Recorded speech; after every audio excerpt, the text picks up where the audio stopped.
ওই কিরে দেখো কাণ্ড কেমনে কেমনে উঠতেছে। এখন যদি কেউ পড়ে যায় তাহলে কে উঠাইব? মানে উঠাইলো ঠিক আছে, কিন্তু বাড়ির থেকে যাওয়াটাই তো বৃথা। আরে ওই দেখো কি রে অবস্থা, মেয়ে মানুষ বলে এমনি উঠতেছে। আসসালামু আলাইকুম বন্ধুরা, TSLB পয়েন্টের পক্ষ থেকে সকলকে সাদর সম্ভাষণ জানিয়ে শুরু করছি আজকের ভিডিও। দেখতেছেন সুন্দরবন 12 লঞ্চ ঝালকাঠির থেকে প্রচুর যাত্রী নিয়ে সাইডে আসছে। এখন বরিশালে বার্থিং করার জন্য ঠেলাঠেলি করতেছে, কিন্তু লাভ নাই, ঘাটে ঢোকার কোনো সুযোগই হবে না আজকে। এই যে বারাবত 11, বারাবত 18 এগুলো আইসা বসে আছে, লঞ্চ ছাড়লেই জায়গা ধরবে। তো এখন এই অবস্থায় যতটুকু পারে যাত্রী নিতে হবে সুন্দরবন 12। কিন্তু আমার কথা হইলো ওই নিবে কই যাত্রী? দেখতেছেন অলরেডি কিন্তু ফুল ফিল আপ লঞ্চটা।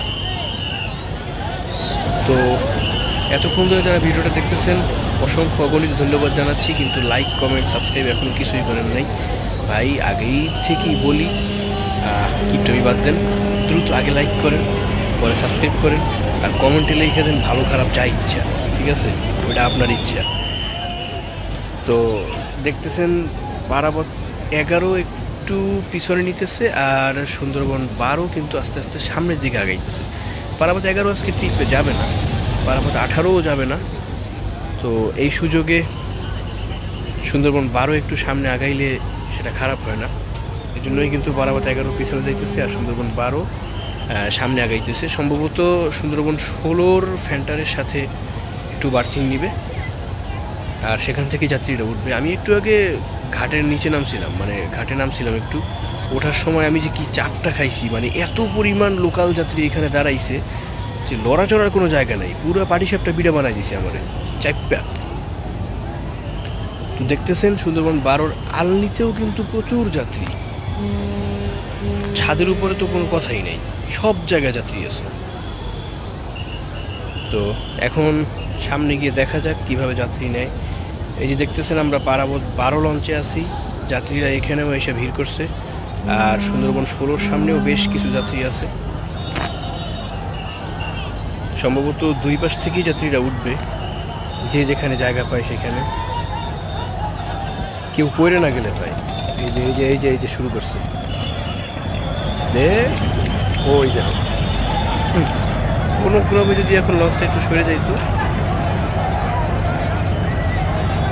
ঠ্যাংটা বাড়ায় দিয়া হাতে হাত মিলাইয়া দেওলাম। এই যে সক্ষম মহিলা মানুষ উঠে গেছে।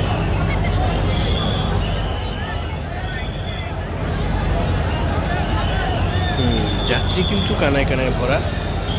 তো প্রচুর যাত্রী উঠতেছে, এরা চাঁদপুরে নামবে বেশিরভাগ যাত্রী।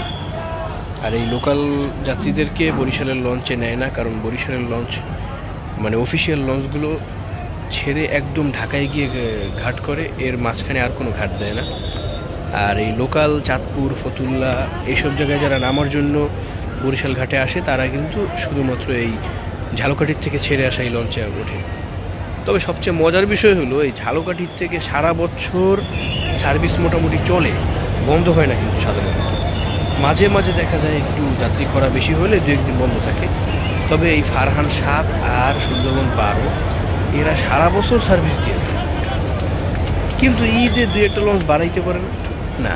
এই 2 লঞ্চেই প্রত্যেক দিন এই 2টা লঞ্চেই থাকবে, ঈদ কোরবানি যা হোক সব সময়। আমার একটা মনে হয় কি, মানে ঈদের সময় যদি আরও 2-1টা লঞ্চ এই রুটে বৃদ্ধি করতে পারে তাহলে কিন্তু যাত্রীদের জন্য খুবই ভালো হয়, কিন্তু এই উদ্যোগটা কেন নেওয়া হয় না বুঝি না। তো যাই হোক, এখনও যারা ভিডিওটা দেখতেছেন অসংখ্য অগণিত ধন্যবাদ জানাচ্ছি, কিন্তু লাইক কমেন্ট সাবস্ক্রাইব কিছুই করেন নাই ভাই। কিপটামি বাদ দেন, আগেই বলছি লাইক করেন, এবং সাবস্ক্রাইব না করে থাকলে সেটাও করে চলেন, আর কমেন্টে জানিয়ে দেন আমাদের ভিডিওগুলো কেমন লাগতেছে এবং কী টাইপের ভিডিও আপনারা চান সেটাও জানান। ধন্যবাদ সকলকে।